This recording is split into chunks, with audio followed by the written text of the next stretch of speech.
Na-miss niyo ba ang aking pagluluto? Dahil walang pasok today at medyo makulimlim ang panahon, magluluto naman ako ngayon ng tinalang manok!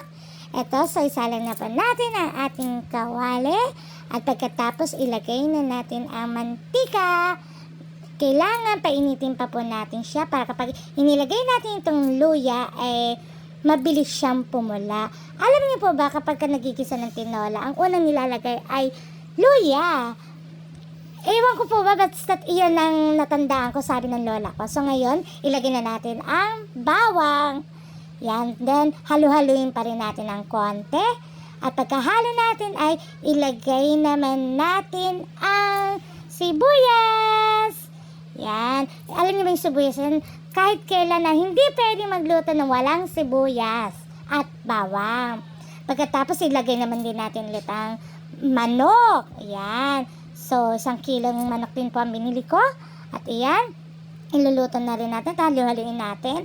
Pagkatapos nating haluin, kailangan takpan natin siya para yung kanyang katas at mantika ng manok ay lumabas.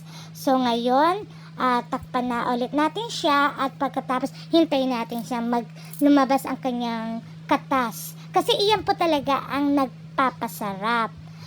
Medyo kailangan halo-halo lang konti para at least pantay ang kanyang pagluluto at talagang mainam talaga, hinahalo talaga, hindi pwedeng After natin mahalo, lalagyan naman natin siya ng patis.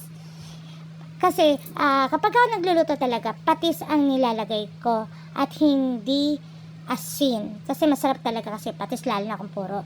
And then, sa tinola din naglalagay din ako ng paminta. Kasi iba yung may paminta eh. Masarap din siya. Nakakadagdag ng sarap. Pagkatapos lagyan na natin ng tubig. Yan, kailangan yung tubig medyo tansyahin lang natin sa dami ng manok na ating niluluto. Pagkatapos natin malagyan ng tubig, haluin na natin.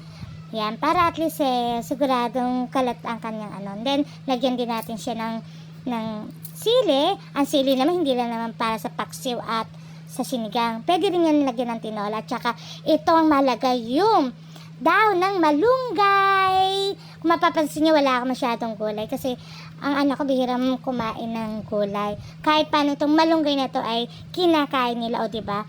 At least para na rin sila nakakain ng gulay. Tsaka mostly itong dahon ng malunggay ay mayaman sa vitamin C. O ayan guys. Pakuloy na natin ulit. At ito na nga. At luto na siya. Tikman na natin. Ayan.